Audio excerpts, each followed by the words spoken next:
الحمد لله نحمده ونستعينه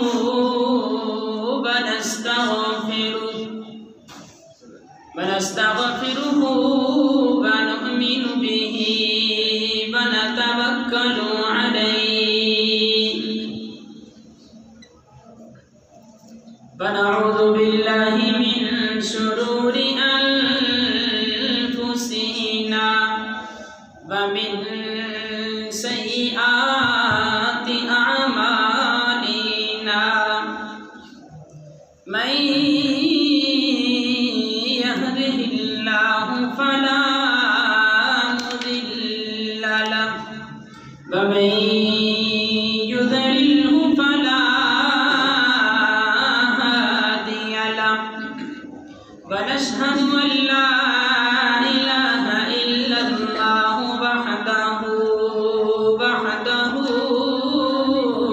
لا شريك له ولا نظير له ولا وزير له ولا مشير له ولا معين له ولا مشير له ولا معين له ولا مثل له ولا مثال له ونشهد أن سيدنا وسندنا وحبيب ربنا سيدنا وسندنا وحبيب ربنا محمدا عبده ورسوله إلى كافة للناس بشيرا ونذيرا وداعيا إلى الله بإذنه وسراجا منيرا وقال الله تبارك وتعالى في كلامه المجيد والفرقان الحميد أما بعد فأعوذ بالله من الشيطان الرجيم بسم الله الرحمن الرحيم اتل ما أوحي إليك من الكتاب وأقم الصلاة إن الصلاة تنهى عن الفحشاء والمنكر ولذكر الله أكبر والله يعلم ما تصنعون صدق الله العظيم وصدق رسوله النبي الكريم الأمين ونحن على ذلك لمن الشاهدين والشاكرين والحمد لله رب العالمين قال رب اشرح لي صدري ويسر لي أمري واحلل عقدة من لساني يفقه قولي إن الله وملائكته يصلون على النبي يا أيها الذين آمنوا صلوا عليه وسلموا تسليما کوئی زبان خاموش نہ رہے الصلاۃ والسلام علیک یا سیدی یا رسول اللہ وعلى آلك وأصحابك يا سيدي يا حبيب الله الصلاة والسلام عليك يا سيدي يا رحمة للعالمين وعلى آلك وأصحابك يا سيدي يا خاتم النبيين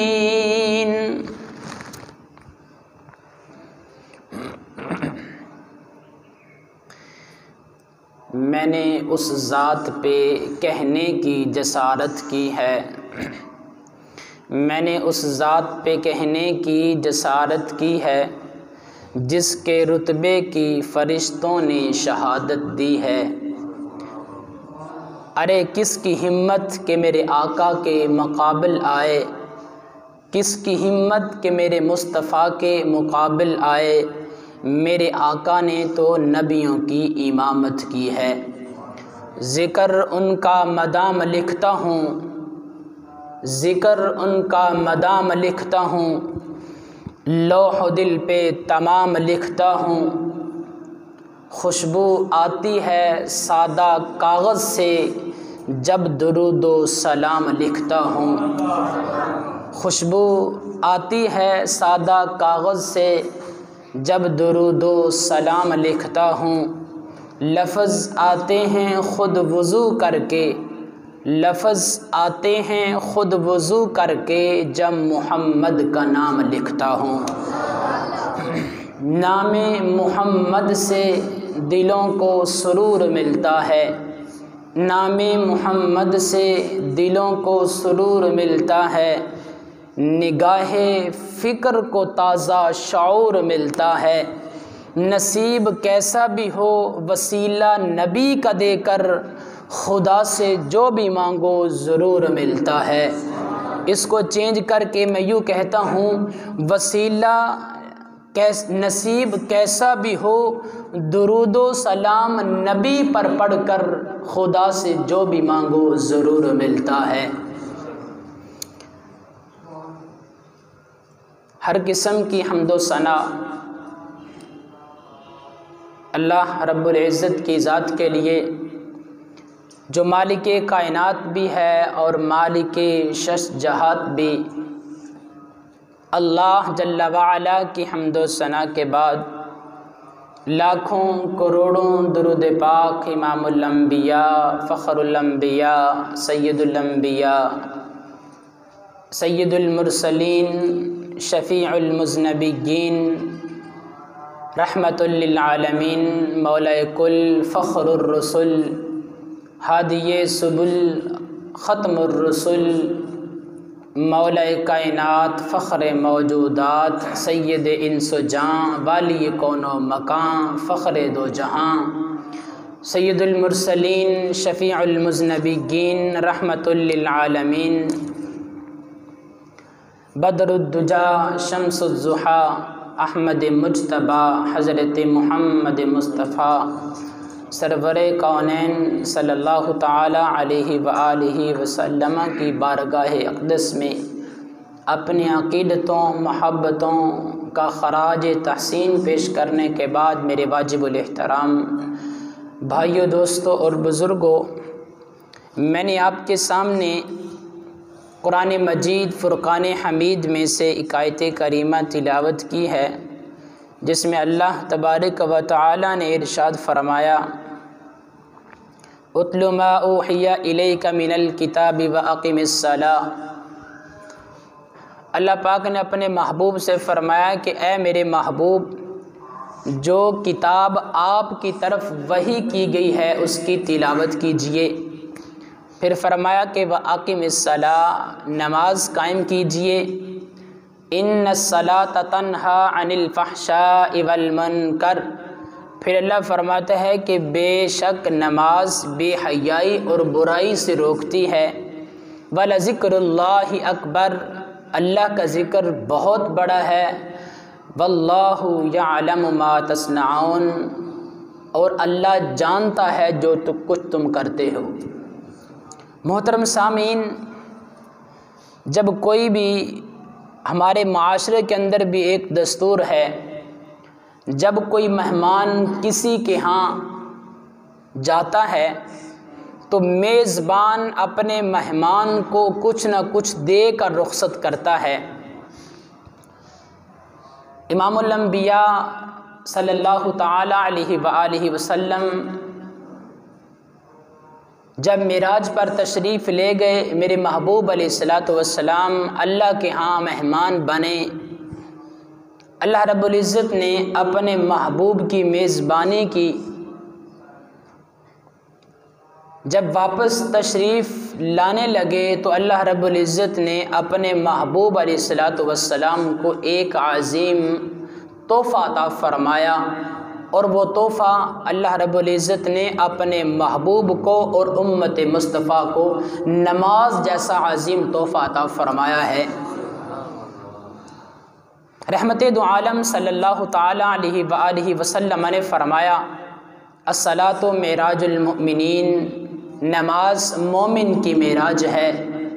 اگر میرے محبوب علیہ الصلاۃ والسلام نے خود معراج کی ہے تو اپنی امت کو بھی معراج سے محروم نہیں رکھا۔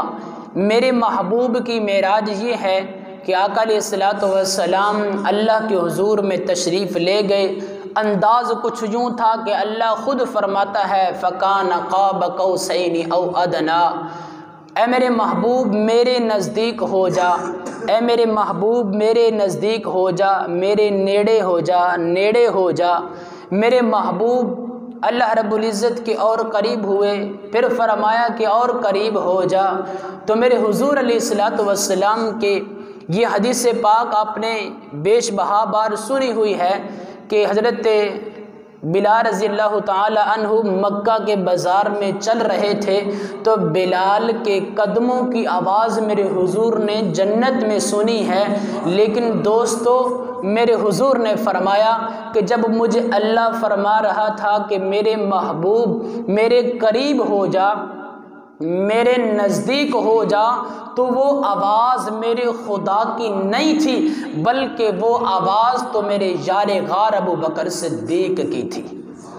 حضرت بلال کی قدموں کی آواز جنت تک پہنچتی ہے، ابو بکر صدیق کی آواز وہاں پہنچتی ہے جہاں پر صرف خدا تھا یا اس کا پیارا مصطفیٰ تھا۔ تو اللہ رب العزت نے اپنے محبوب علیہ الصلاۃ والسلام کو عظیم تحفہ نماز جیسا عطا فرمایا ہے۔ رحمت دو عالم صلی اللہ تعالی علیہ وسلم یہ نماز جیسا عظیم تحفہ لے کر واپس تشریف لائے تو مالک حقیقی کے دربار میں حضوری کا نام ہی معراج ہے۔ اس لیے حضور مکرم رحمت دو عالم صلی اللہ تعالی علیہ وآلہ وسلم کا یہ جو عظیم معجزہ ہے، اس سے امت مصطفیٰ قیامت تک فیض یاب ہوتی رہے گی۔ اس لیے نبی پاک رحمت دو عالم صلی اللہ تعالی علیہ وآلہ وسلم کا فرمان عالی شان ہے، جو امتی 5 وقت کی نماز ادا کرے گا، 5 وقت کی نماز پڑھے گا، گویا کہ وہ 5 مرتبہ معراج روحانی کی برکات اور سعادت کو حاصل کرے گا۔ نماز کی اہمیت کا اندازہ اس بات سے بھی بخوبی لگائے رہ سکتا ہے کہ اللہ رب العزت نے پوری کی پوری جب شریعت اتاری ہے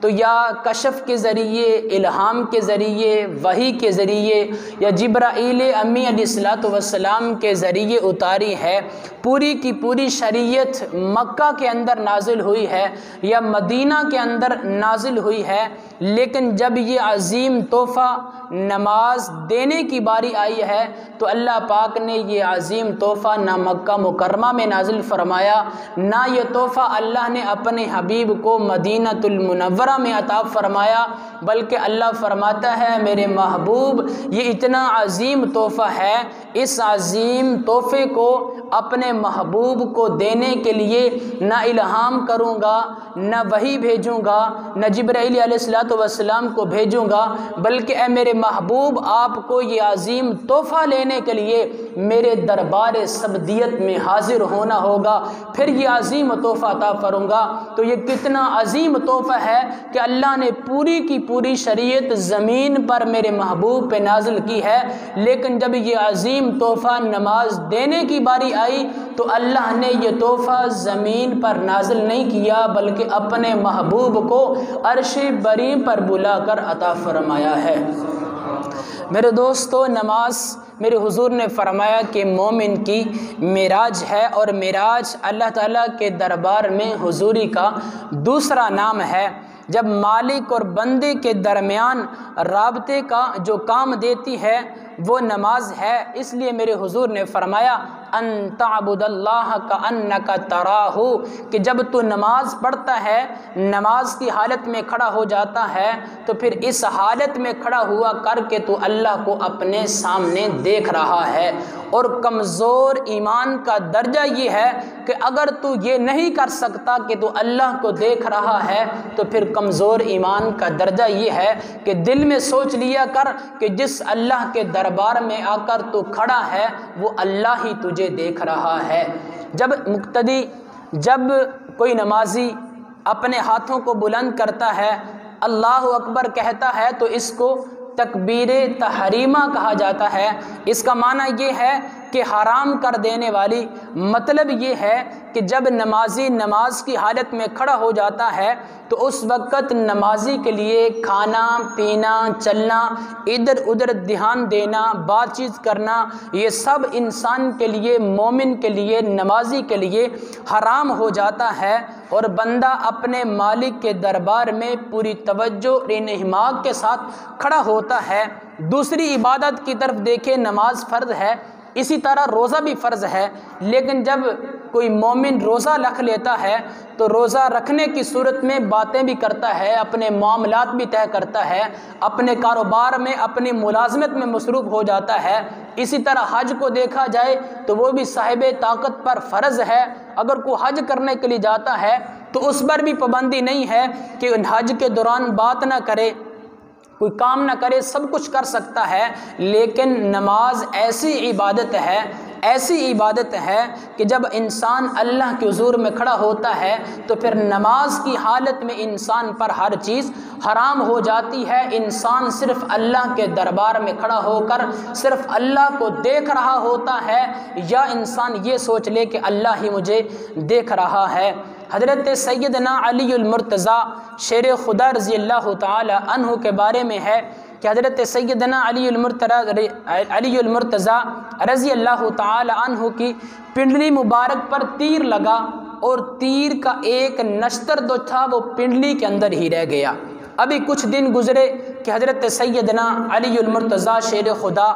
رضی اللہ تعالی عنہ کی پنڈلی مبارک میں شدید درد ہے، تو ایک جراح کو بلایا گیا۔ جب وہ جراح آیا، پنڈلی سے اس نشتر کو نکالنے لگا تو حضرت علی المرتضیٰ رضی اللہ تعالی عنہ نے شدید تکلیف محسوس کی ہے۔ یہ وہ علی ہے جس کے بارے میں میرے حضور نے فرمایا تھا، انا مدینۃ العلم وعلی بابھا، میں علم کا شہر ہوں اور اس شہر کا دروازہ علی المرتضیٰ ہے۔ یہ وہ علی المرتضیٰ ہے جو عصر کی نماز کا وقت ہوا تو سیدنا علی المرتضیٰ رضی اللہ تعالی عنہ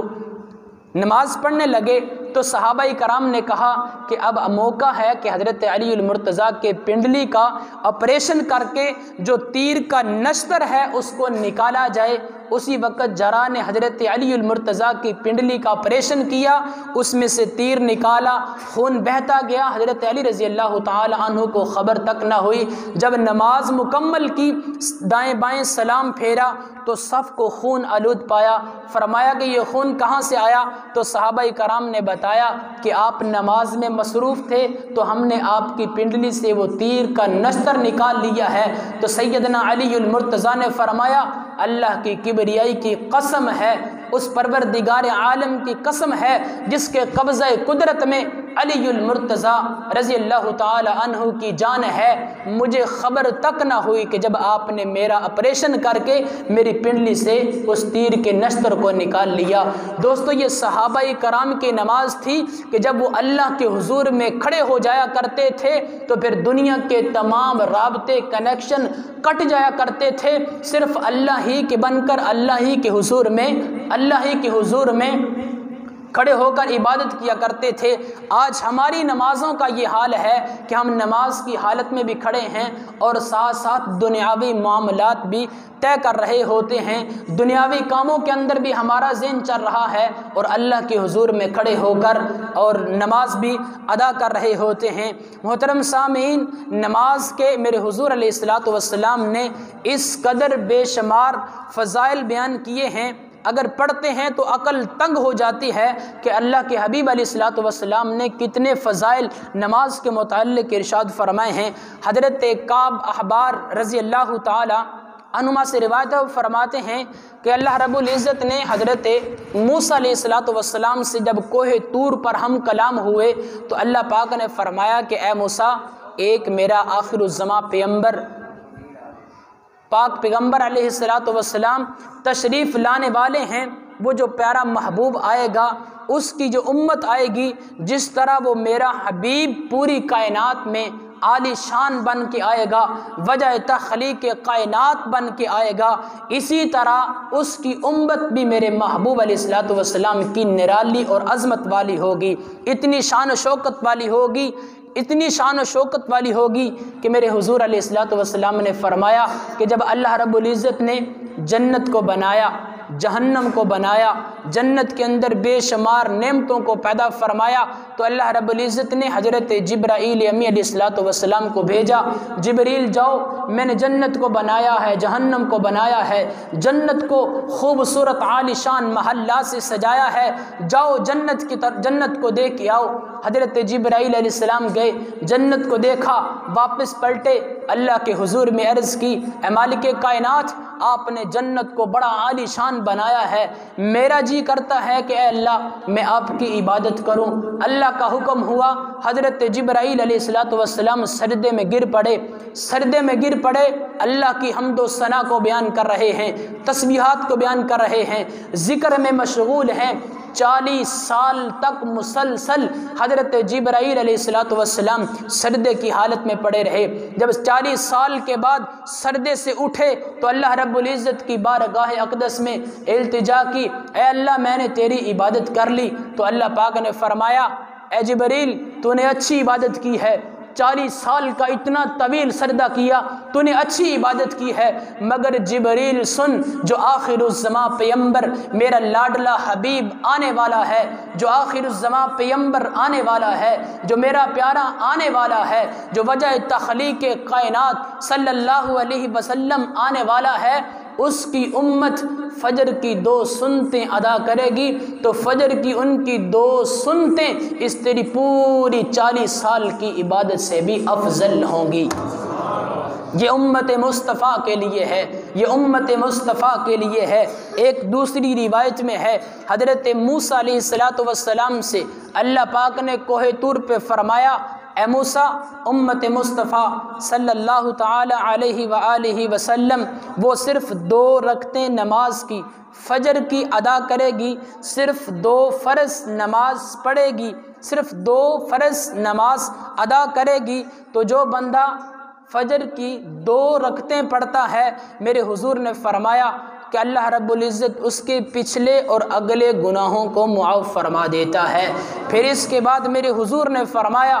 جو بندہ 4 رکعتیں ظہر کے 4 فرض ادا کرتا ہے، ظہر کے 4 فرض ادا کرتا ہے، ان میں سے پہلی رکعت ادا کرتا ہے، میرے حضور نے فرمایا کہ اس کی بخشش فرما دی جاتی ہے، اور جو دوسری رکعت فرض ادا کرتا ہے تو اس کے جو نامہ اعمال والا پلڑا ہوگا، میزان عمل پر نیکیوں والا جو پلڑا ہوگا، اس میں نیکیوں کو بڑھا دیا جائے گا، نیکیوں کو کم کر دیا جائے گا، اور جو تیسری رکعت نماز فجر ظہر کی تیسری رکعت فرض کی ادا کرتا ہے، میرے حضور نے فرمایا کہ اللہ رب العزت زمین اور آسمان کے فرشتوں کو حکم دیتا ہے کہ اس بندے نے سجدہ کیا ہے، نماز ادا کر رہا ہے، تو تیسری رکعت کے بدلے میں زمین و آسمان کے فرشتے اس بندے کے لیے مغفرت اور بخشش کی دعائیں کرتے رہتے ہیں، اور جب چوتھی رکعت مکمل کرتا ہے تو میرے حضور نے فرمایا اس بندے کے لیے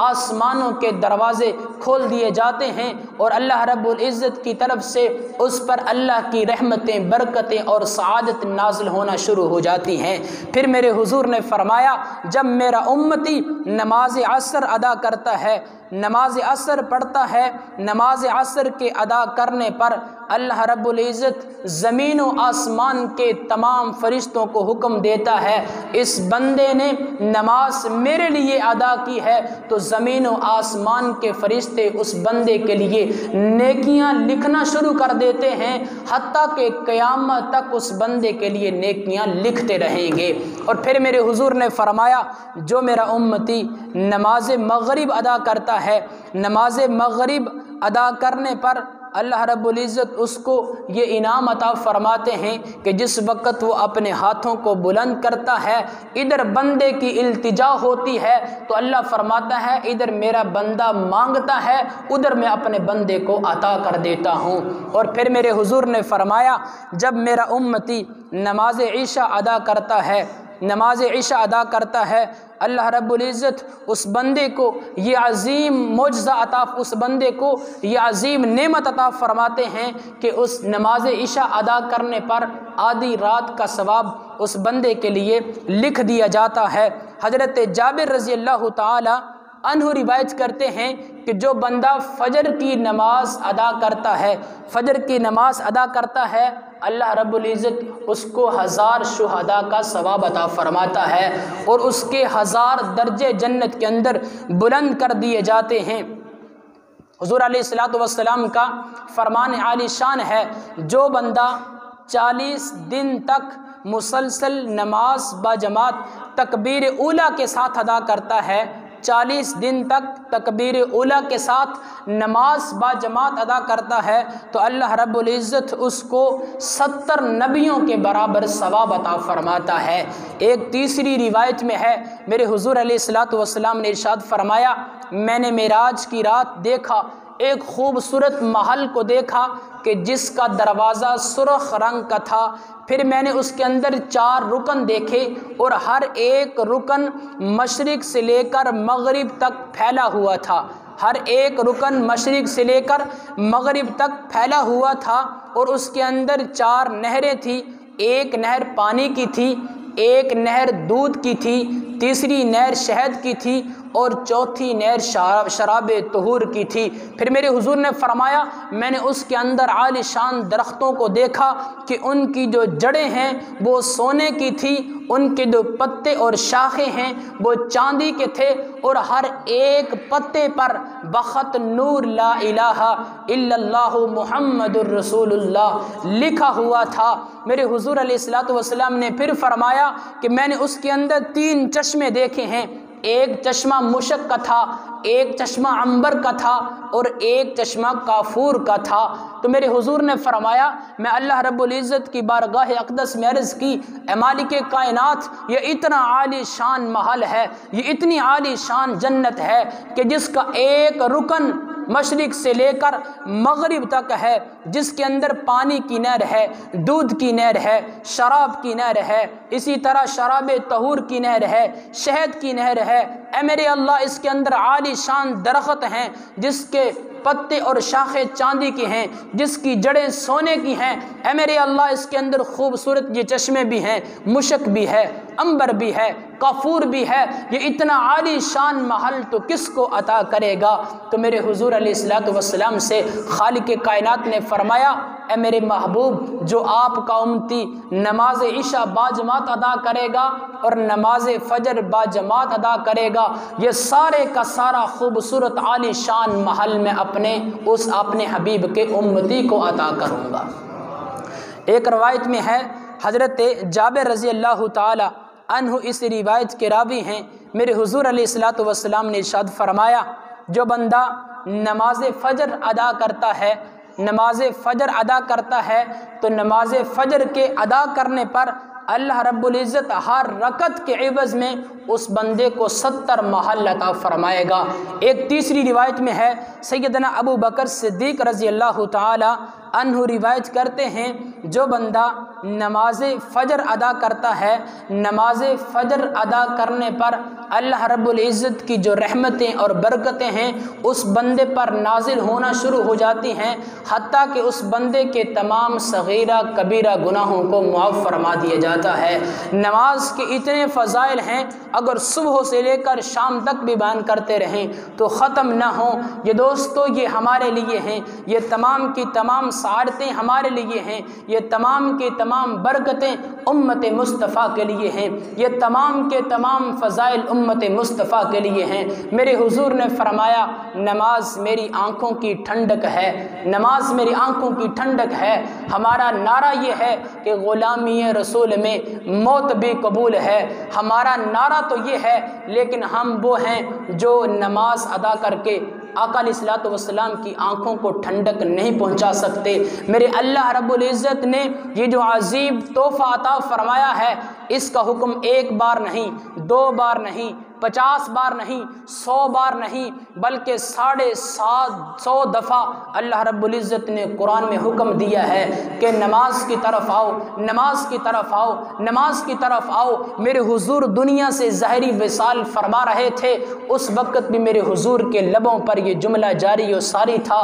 جملہ جاری و ساری تھا، اے اللہ میں دنیا سے جا رہا ہوں۔ میرے حضور جبرائیل امی سے فرما رہے تھے میں دنیا سے جا رہا ہوں، لیکن جبرائیل بتاؤ میرے جانے کے بعد نمازیں کون پڑھے گا، میرے جانے کے بعد نمازیں ادا کون کرے گا؟ تو حضرت جبرائیل علیہ السلام نے عرض کی، یا رسول اللہ آپ کا خدا فرماتا ہے میرا نام ارحم الراحمین ہے، میں بڑا رحم کرنے والا ہوں، رحم کرنے والا ہوں۔ اے میرے محبوب جب قیامت برپا ہوگی، جب قیامت قائم ہوگی، اے میرے محبوب آپ کو بھی پتہ نہ چلے گا کہ میں آپ کی امت کا حساب کر کے ان کو جنت میں داخل کر دوں گا۔ یہ تمام کے تمام فضائل صرف امت مصطفیٰ کے لیے ہیں۔ اللہ خالق لم یزل سے دعا ہے کہ اللہ رب العزت ہمیں عمل کرنے کی توفیق عطا فرمائے۔ اللہ خالق لم یزل ہمیں 5 وقت کا نمازی بنائے۔ وما علینا الا البلاغ المبین۔